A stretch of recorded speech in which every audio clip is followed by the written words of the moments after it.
예, 오늘 하나님께서 저와 여러분에게 주시는 말씀은 이사야 49장 14절로 26절 말씀으로 성령의 능력 받고 전도자가 되자. 65-1강 첫 번째 시간 함께 은혜 나누기를 원합니다.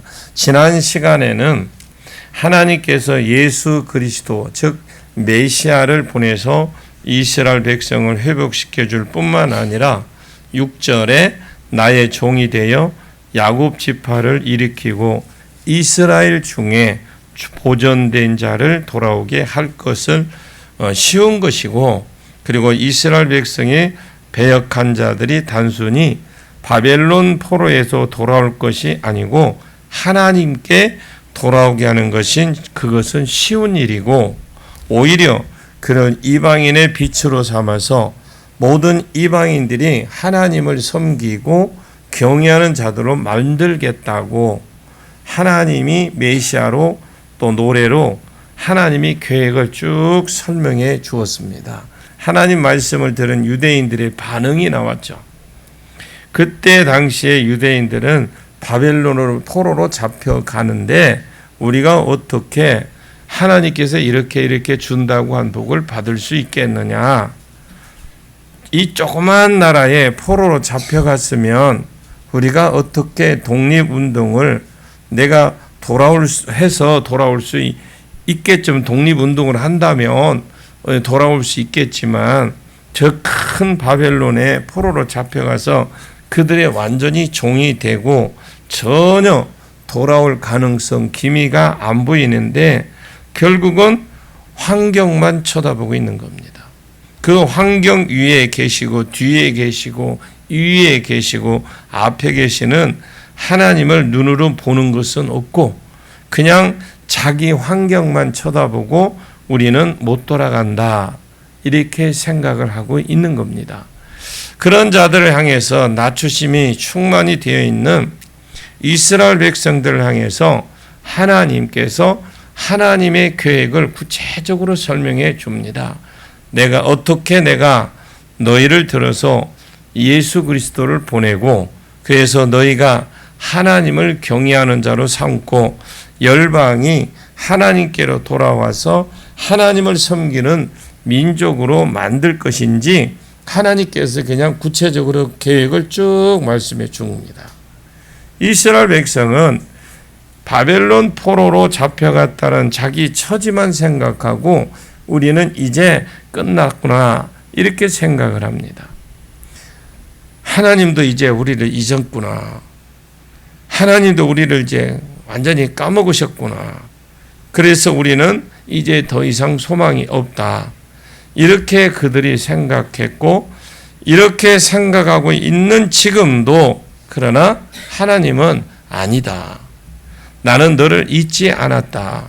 앞으로 계속해서 아브라함에게 주셨던 3가지 약속, 그래서 천하만민이 복을 받는 대로 돌아오는 것을 기필코 너희들 통해서 이루겠다. 하나님이 이렇게 말씀하시는 것이 오늘 본문의 말씀입니다.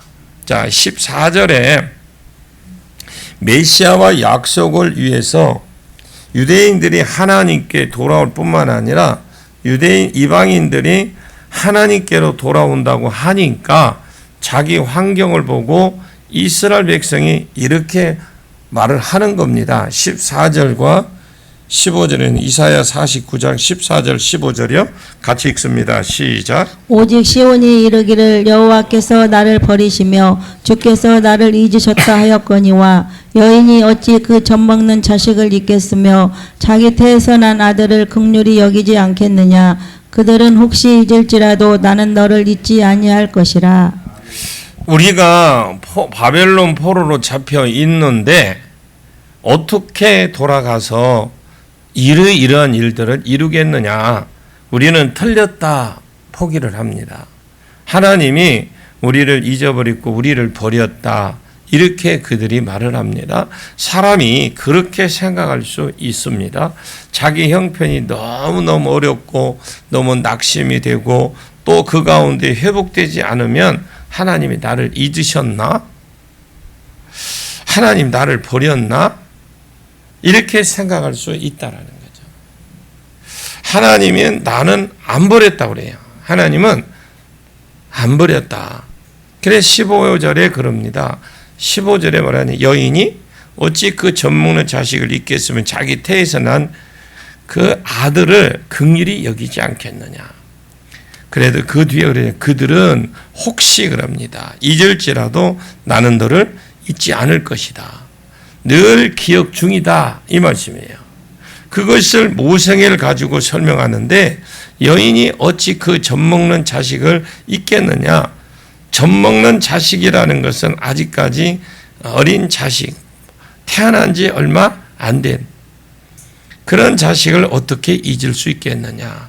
또 자기 태에서 난 아들을 어찌 긍휼히 여기지 않겠느냐. 자기 자녀가 죄를 지으면 다 친구를 잘못 사귀어서 그렇다고 그래요. 내 아이는 괜찮고 아무도 자기 자식이 본래 타고난 것이 나쁘지 닮아서 나쁘다고 생각하지는 않습니다. 그냥 친구 잘못 사귀어서 그렇다고만 생각해. 그래 자기 자식을 긍휼히 여기는 것이잖아요. 예레미야 애가 4장 10절에 그런 것이나 열왕기하 6장에 어머니도 자기 급할 때는 자기 자녀를 잡아먹습니다. 남편과 컨디션이 안 좋아서 싸울 때에 아이에게 그 여파가 미칩니다. 옛날 같으면 용서해 줄 것도 한 대 때려버립니다. 감정을 실어서 어머니가 모생애가 있다 할지라도 자기 감정이 뒤틀리고 자기가 극도로 힘이 들면 그것이 이런 불똥이 자녀에게 튈 가능성이 많다라는 거죠. 그래서 에레미야 애가 4장 10절에 유순한 부모도 이스라엘 백성이 바벨론 사람들이 예루살렘 성을 포위하고 있었죠. 성 밖에 대부분 나무도 있고 과일도 있고 벼도 있고 곡식도 다 있는데 근데 안에 있는 것은 다 먹어버리니까 이제는 먹을 것이 없어요. 우물도 성 밖에 있는 것이 많은데 마실 물도 없고 이제 먹을 것조차도 없어. 결국 자식을 잡아먹습니다. 그런데 이스라엘 가운데 부모 중에도 유순한 어미가 그 자식을 잡아먹었다라고 그랬어요.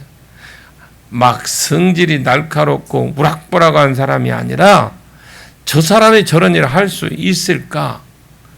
이 정도로 생각했던 사람이 자기 자식을 잡아먹었대.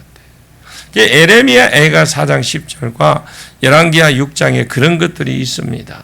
사마리아가 이렇게 포위했을 때 여자가 자식을 이게 서로 갈라먹자 해서 그 당시엔 냉장고도 없으니까 보관할 수 없으니까 그러니까 여인들끼리 가위바위보 해서 오늘은 진 사람 아이를 잡아먹고 다음에 이긴 사람 순서대로 고기를 잡아먹고 안 남겨도 되니까 그래서 한 번은 자식을 잡아먹었는데 다음 차례가 됐을 때에 자신의 차례가 되니까 못 내놓겠다.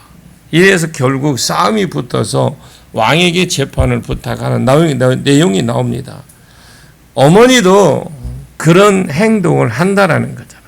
그러나 15절에 그럽니다. 그들이 혹시 잊을지라도 나는 너희를 잊어버리지 않겠다. 잊지 않겠다라는 것은 잊었다라는 것이 아니고 너희를 너희를 향한 생각 그 자체를 하나님이 아예 잊지 않으신다. 이 말씀입니다. 자, 16절을 보겠습니다. 16절 시작. 내가 너를 내 손바닥에 새겼고 너의 성벽이 항상 내 앞에 있나니. 내가 너를 손바닥에 새겼고 문신을 말해. 문신. 너의 성벽이 항상 내 앞에 있나니. 이것은 무너진 예루살렘 성벽이 아니라 다시 회복이 되고 재건이 되고 이제 건축되어질 하나님이 점점 세워질 강력한 나라로 세워질 그 하나님의 뜻을 이루어 갈 것을 그 성벽을 하나님이 앞으로 내다보고 계신다라는 거죠. 나는 한 번도 너를 잊어버린 적이 없다.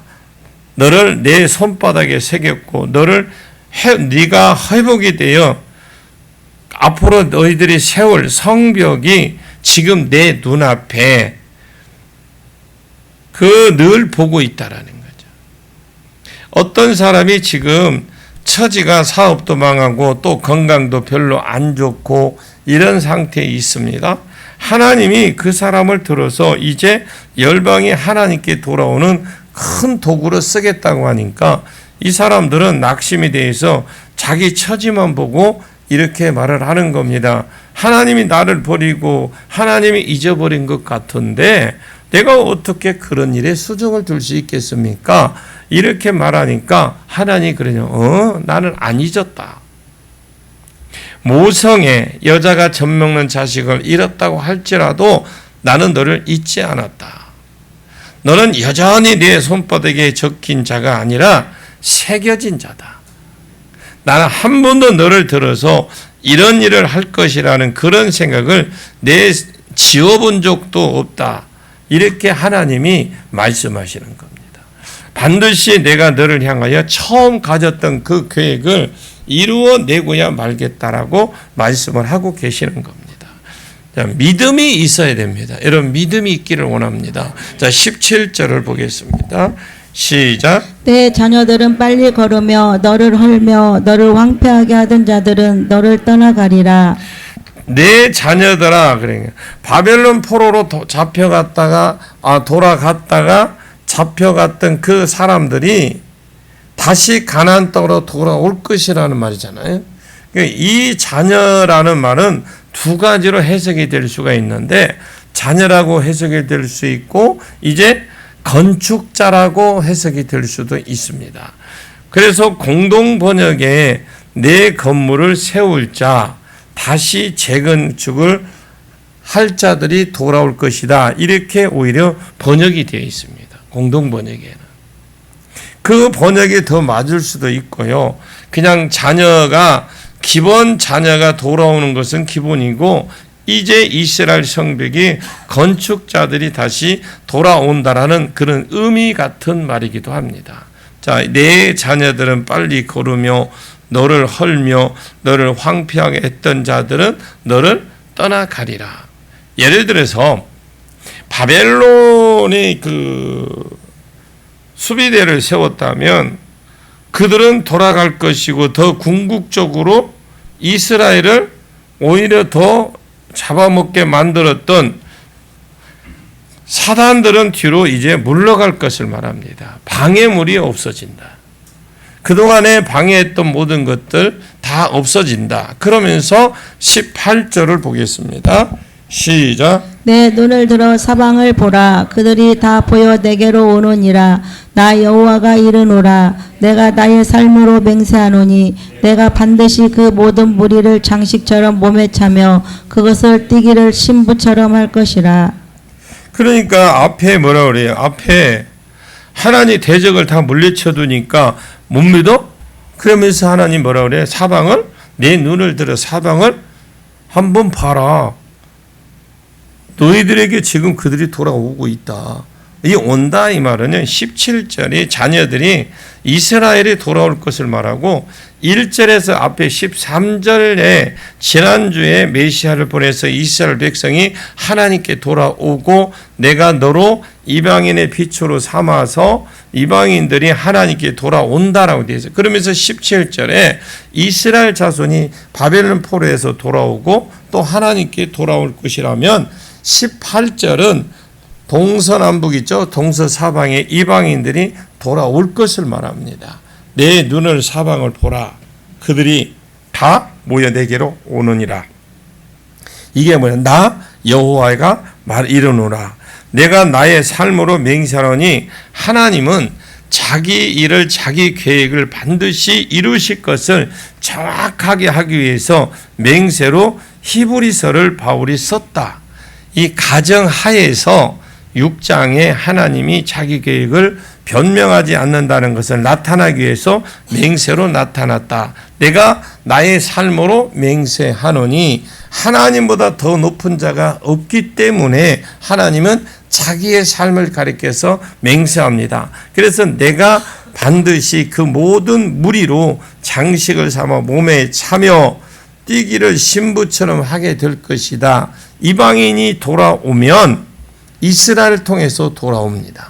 이스라엘 백성은 큰 민족을 만들어서 가나안 땅을 주어서 유다 땅의 지파에서 왕이 일어나고 그 왕위에서 평강의 왕 예수가 오고 이 예수로 말미암아 예수가 키웠던 12 사도로 말미암아 하나님의 교회가 세워지고 이 교회를 통해서 이방인이 하나님께 돌아오는 것입니다. 그러면 이방인은 예루살렘 교회나 유대인들로 치면 장식하고 똑같다라는 거예요. 멸류관이나 이렇게 화려한 장식과 똑같은 건데, 그래서 이방인들이 많이 붙은 교회는 장신구를 많이 해서 화려하고 아름다운 신부와 같이 더 존귀하게 된다, 이렇게 말하고, 그래서 18절에 내 눈을 들어 사방을 봐라. 17절에는 이스라엘 자손이 돌아올 뿐만 아니라 이방인이 돌아와서 다 모여 내게로 오느니라. 이스라엘을 통해서 하나님께로 옵니다. 나 여호와가 말하노라. 내가 나의 삶을 삶으로 맹세하노니 그 모든 무리로 내가 반드시, 그럽니다, 모든 무리로 장식을 삼아 몸에 차며 뛰기를 신부처럼 하니, 신부가 시집갈 때의 아름다운 면사포를 쓰고 화관이나 보석 같은 것을 이렇게 장식을 하고 목에도 있고 귀에도 하고 팔에도 하고 다리도 하나 칭칭 감고 이렇게 뭔가 최대한 하는 것처럼 신부가 더 아름답고 돋보이고 존귀하게 보이는 것처럼 이방인들이 돌아올 때 누구를 통해서 돌아오고 이스라엘 통해서 돌아오고 하나님께로 나오고, 그들은 마치 이미 믿는 이스라엘 자손에게 장신구와 같다 그랬어요. 멸류관 같이 되어진다. 그래서 바울은 데살로니가 교회를 향해서 주 안에서 내 멸류관이 무엇이며 내 자랑이 무엇이며 나의 상급이 무엇이냐, 그러면서 내가 복음을 전해서 나는 너희가 아니냐라고 말씀했어요.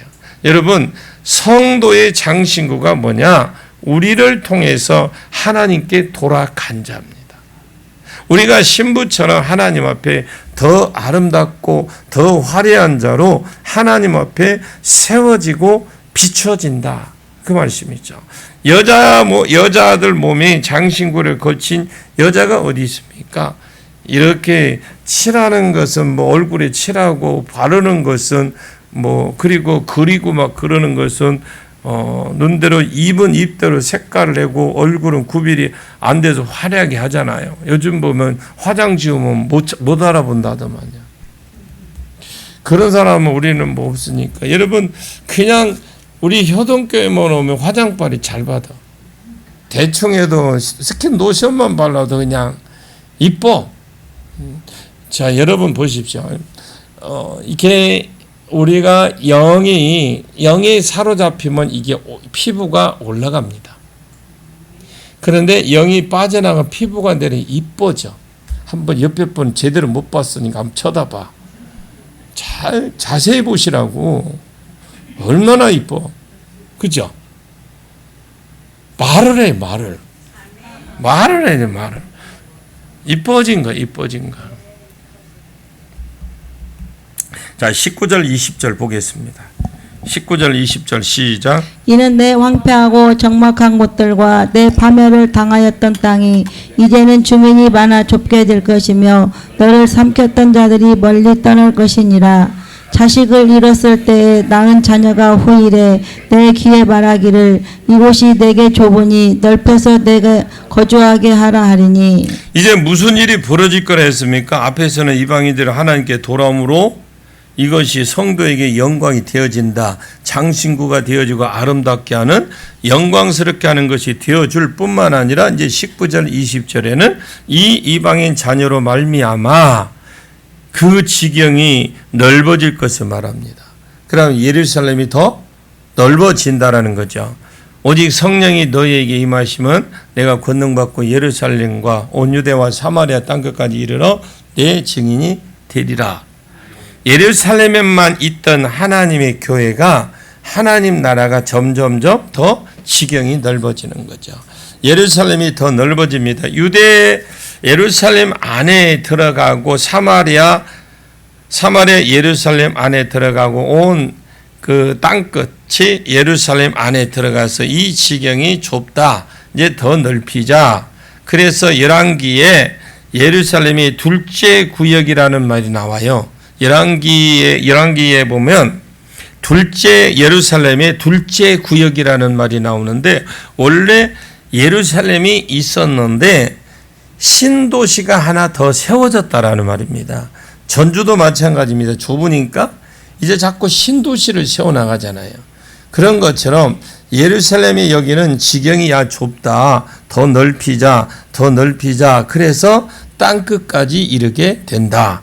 우리 교회도 그런 복이 있기를 원하고 여러분에게도 그런 복이 있기를 원합니다. 스가랴서 2장 1절에서 5절까지 한번 볼게요. 한번 찾아보게요. 스가랴서 2장 학계 다음에 있어요. 학계 다음에 2장 1절에서 5절까지 우리 한번 봐요. 한번 읽어볼까요? 시작.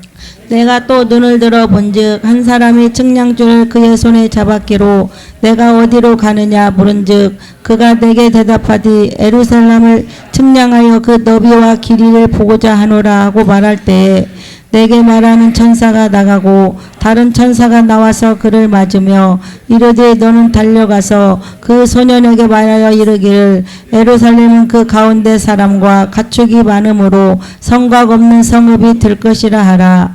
여호와의 말씀이 내가 불로 둘러싼 성곽이 되며 그 가운데에서 영광이 되리라.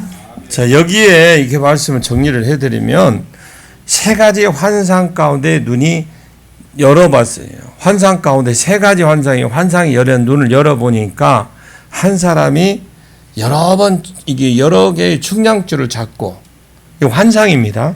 그리고 어디 가십니까? 이렇게 부르니까, 그때 예루살렘 장관을 한번 측량해 보려고 예루살렘 사이즈가 얼마나 재는지 재보려고 간다. 그때 당시에 예루살렘 포로로 잡혀 있을 때입니다.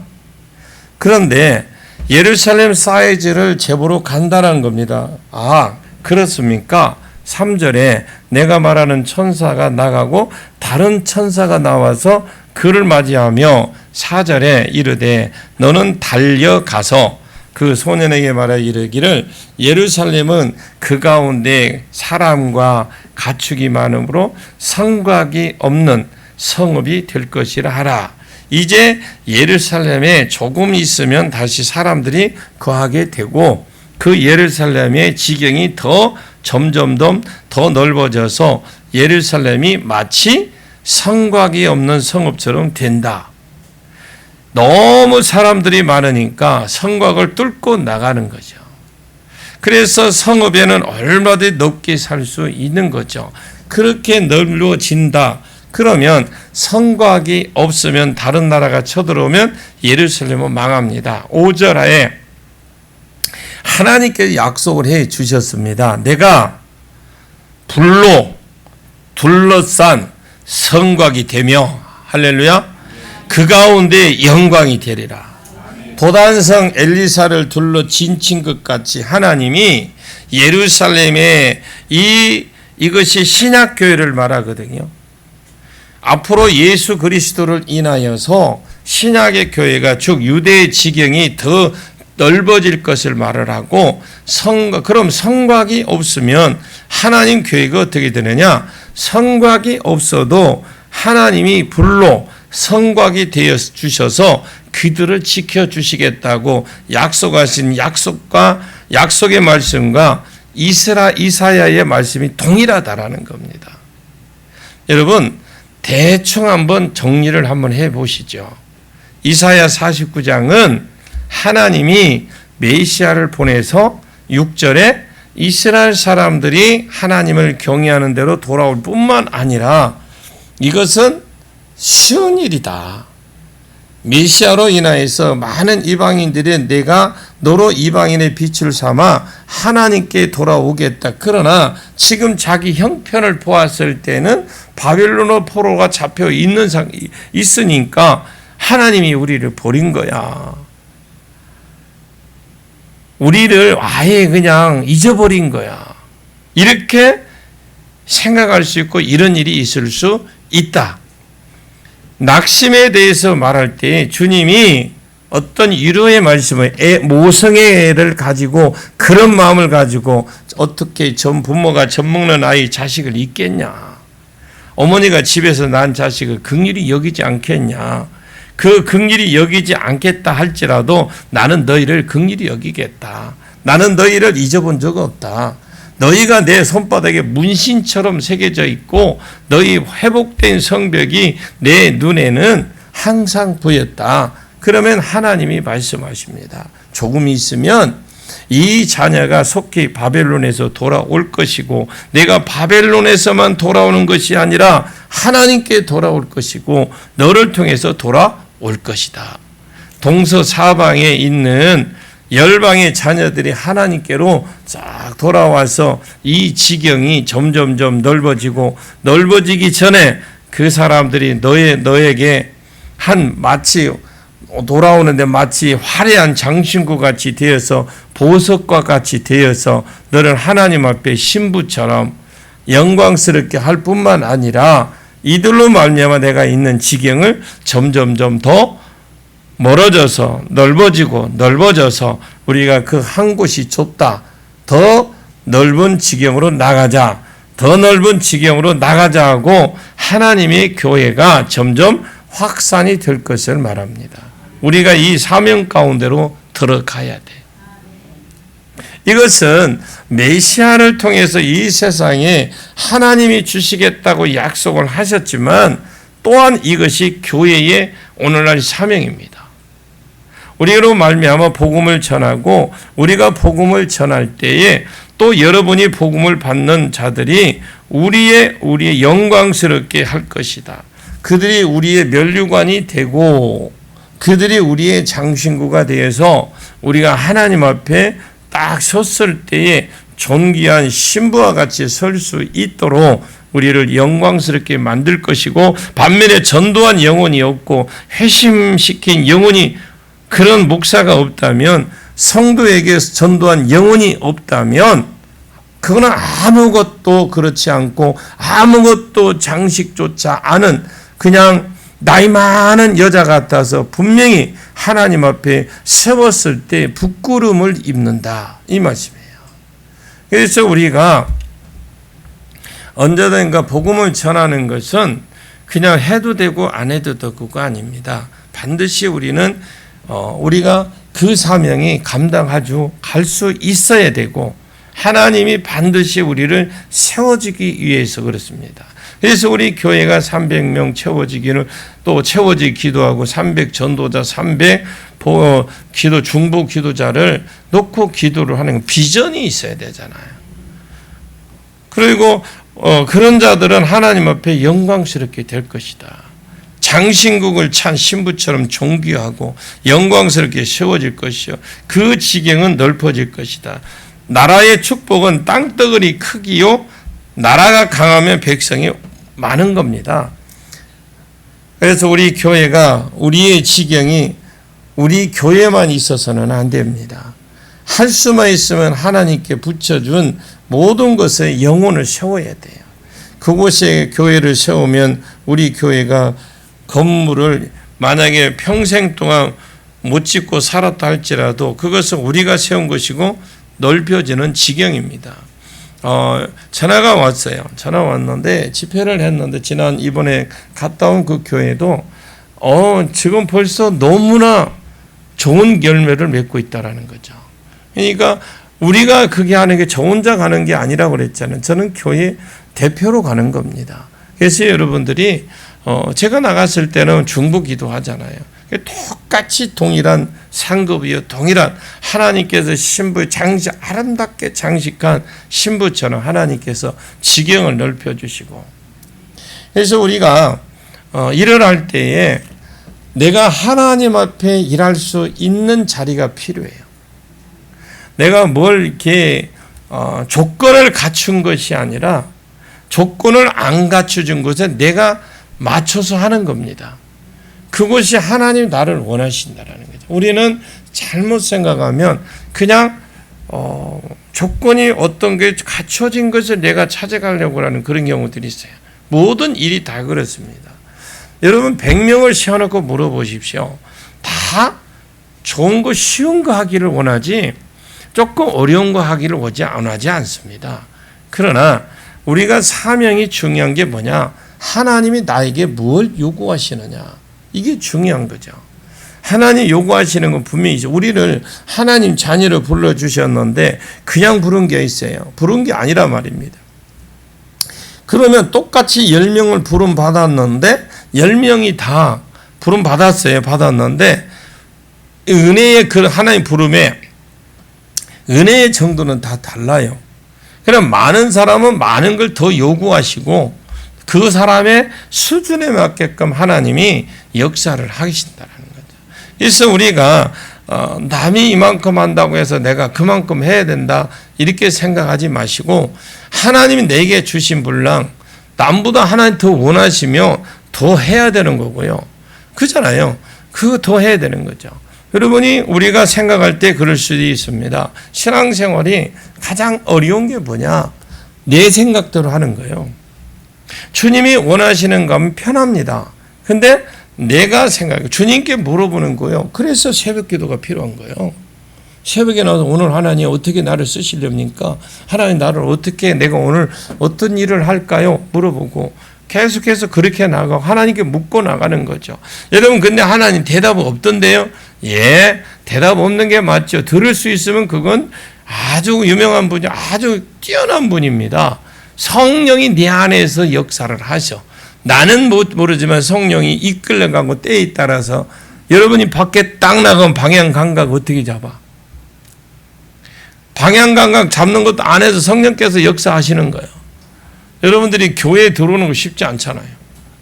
교회에 들어가라고 하는 거, 예배 드리라고 하는 건 그 하나님 성령께서 역사해 주시기에 내가 오는 것이지 내 힘으로 올 수 있어요. 하나님이 기뻐하시는 교회의 모습은 누구든지 처음에 왔을 때 우리 교회를 향해서 마음도 몸도 다 안 열렸을 때에 하나님의 성령이 사로잡아 버리면 교회가 돼버리는 거잖아요. 하나님이 예루살렘을 향해서 계획을 딱 가지고 계셨어요. 근데 이 조그마한 예루살렘을 바벨론 포로 가운데에서 회복시켜서 이들을 통해서 메시아를 보내고 이들을 통해서 교회가 세워져서 이들을 통해서 열방이 돌아오게 하므로 그 돌아온 열방이 내 장식품이 되고 장신구가 되어서 너를 신부처럼 존귀하게 아름답게 할 것이요 내 지경은 넓혀져서 너로 하여금 세계 가장 강대국이 되게 하려 하리라고 가장 강력한 폭풍의 핵 같은 곳에 되게 하겠다고 하나님 말씀하시는 거잖아요. 그래서 결국 신학에 보면 120명의 성도가 충만해서 예루살렘과 온 유다의 사마리아를 정복합니다. 그곳에 있는 교회 지도자들이 사마리아에 파송하고 또 파송하고 또 지도자들은 안디옥에 파송하고 세계 열방에 파송해서 하나님 지경이 하나님 교회의 지경이 넓어지게 하신 겁니다. 여러분 비전을 가지십시오.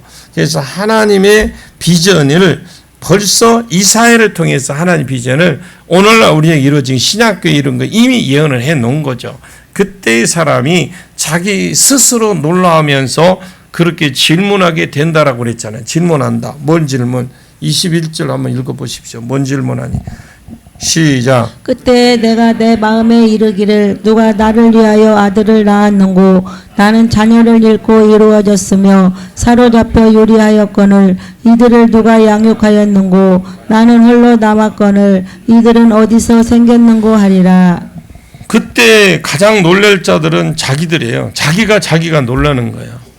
예루살렘에 있는 사람들이 자기들 놀란다라는 겁니다. 나는 그냥 하나님 계획에 수정 들었을 뿐인데 그냥 일만 하나님이 하라는 것만 한 것뿐인데 어떻게 나를 통해서 돌아오고 이 교회를 또 통해서 돌아오는 영혼들을 보면서 하나님 자기가 자기가 놀라는 게 하나님 나를 존귀한 자로 만들어주고 이미 만들어 놓은 거예요, 하나님이. 그리고 하나님 내 지경을 넓혀가는 걸 보면서 이렇게 고백을 하는 겁니다. 도대체 이들이 어디서 이렇게 왔지? 어디서 나왔지?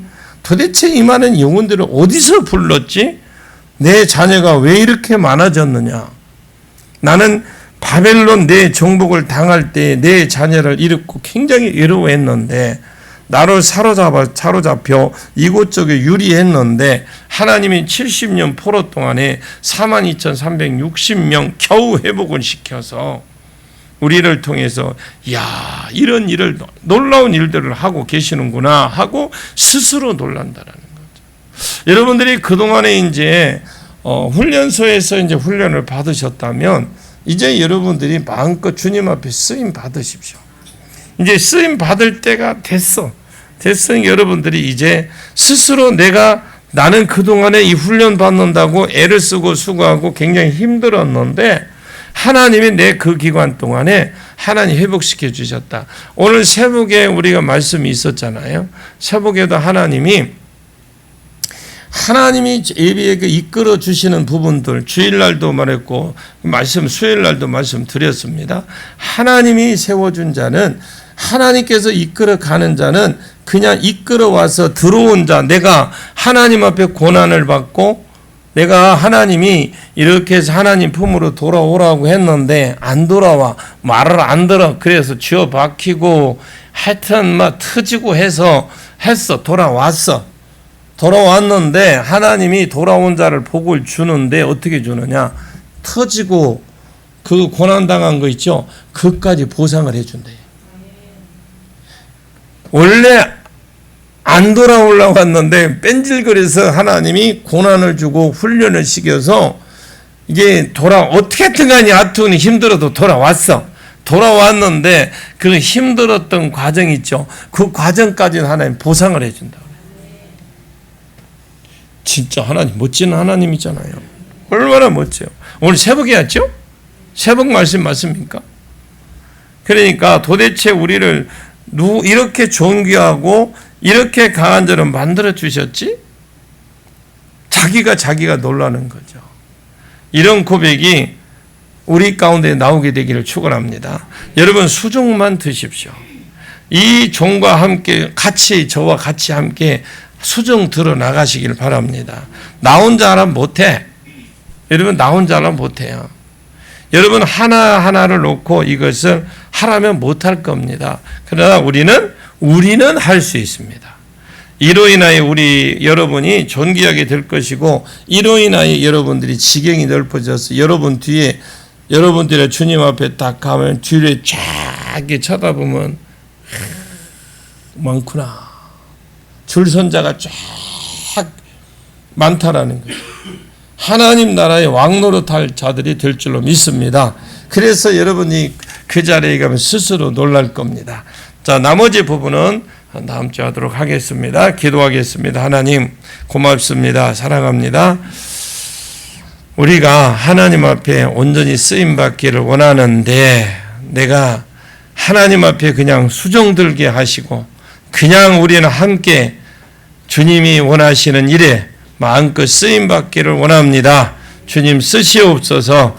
내가 어떤 그 환경 조건 갖춘 것이 아니라 하나님은 예루살렘이 지금 황폐된 곳을 그들을 통해서 돌아온 자를 통해서 하나님께서 다시 재건하고 회복시켜주고 결국 지경이 넓어지는 역사까지 이루었던 것처럼 우리 성도들의 그동안에 묶였던 삶, 장애물, 진짜 막혔던 것, 지긋지긋한 환경들 풀어지는 역사가 있게 하옵소서. 회복되는 역사가 있게 해 주시옵소서. 예수님의 이름으로 간절히 기도하옵나이다. 아멘.